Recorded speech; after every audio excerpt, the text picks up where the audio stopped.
నమస్తే, welcome to వలయం TV. నేను మీ యాంకర్ రాధిక. అయితే ప్రజెంట్ మనము ఈరోజు మాసబ్ ట్యాంక్ ఏరియాలో ఉన్నాం. హైదరాబాద్లోని మాసబ్ ట్యాంక్ ఏరియాలో ఉన్నాము.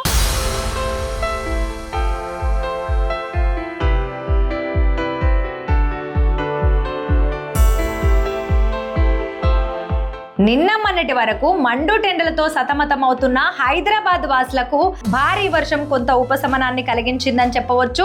ఈ రోజు సాయంత్రం ప్రారంభమైన వర్షం నగరంలోని పలు ప్రాంతాల్లో కురుస్తోంది. అయితే ప్రధాన రహదారులు, కాలనీలు, లోతట్టు ప్రాంతాలు జలమయమయ్యాయని చెప్పవచ్చు. అలాగే ఈ వర్షాల మధ్య నగర వాసులను ఆశ్చర్యపరచడానికి గురి చేస్తున్న మరొక దృశ్యం ఇప్పుడు సోషల్ మీడియాలో వైరల్ గా మారింది. రోడ్లపై ప్రవహిస్తున్న వరద నీరంతా కూడా తెల్లని నురగలాగా కనిపిస్తోంది. కొన్ని ప్రాంతాల్లో రోడ్లు మొత్తం తెల్లటి నురుగతో కప్పబడి ఉండడంతో అసలు ఇది మంచు కురిసిందా లేక నురుగేనా అని ప్రజలు మాత్రం ఆశ్చర్యాన్ని వ్యక్తం చేస్తున్నారు.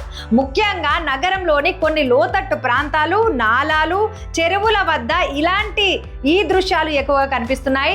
భారీ వర్షాల కారణంగా కాలుష్య పదార్థాలు కావచ్చు, అలాగే డిటర్జెంట్లు కావచ్చు, అలాగే ఇతర రసాయన అవశేషాలు కూడా ఈ వరద నీటిలో కలవటంతో ఈ తెల్లని నురుగు ఏర్పడినట్లుగా కూడా నిపుణులు చెబుతున్నారు.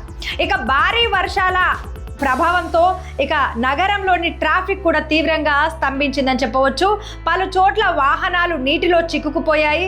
అలాగే ఆఫీసులకు వెళ్ళేటువంటి ఉద్యోగులు కావచ్చు, అంటే విద్యార్థులు కావచ్చు, అంటే ఈ రోజే కొంతమంది కాలేజీకి సంబంధించినటువంటి కాలేజెస్ కూడా రీఓపెన్ అయినటువంటి పరిస్థితిని మనం చూస్తున్నాము. అయితే విద్యార్థులు కూడా తీవ్ర ఇబ్బందులు ఎదుర్కొంటున్నారు. కొన్ని ప్రాంతాల్లో విద్యుత్ సరఫరాకు కూడా అంతరాయం ఏర్పడినట్లుగా తెలుస్తోంది. వాతావరణ శాఖ మరొక 24 గంటల పాటు హైదరాబాద్తో పాటు తెలంగాణలోని పలు జిల్లాలో కూడా భారీ నుంచి అతి భారీ వర్షాలు కురిసేటువంటి అవకాశం కూడా ఉందని హెచ్చరించింది. అయితే ప్రజలు అప్రమత్తంగా ఉండాలని అధికారులు సూచిస్తున్నారు.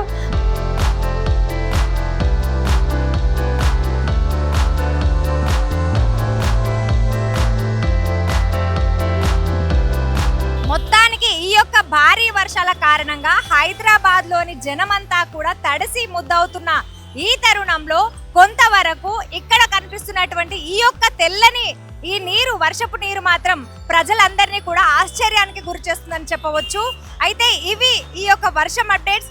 మరిన్ని అప్డేట్స్ కోసం వలయం టీవీని చూస్తూనే ఉండండి. కెమెరామెన్ శివతో రాధిక, హైదరాబాద్.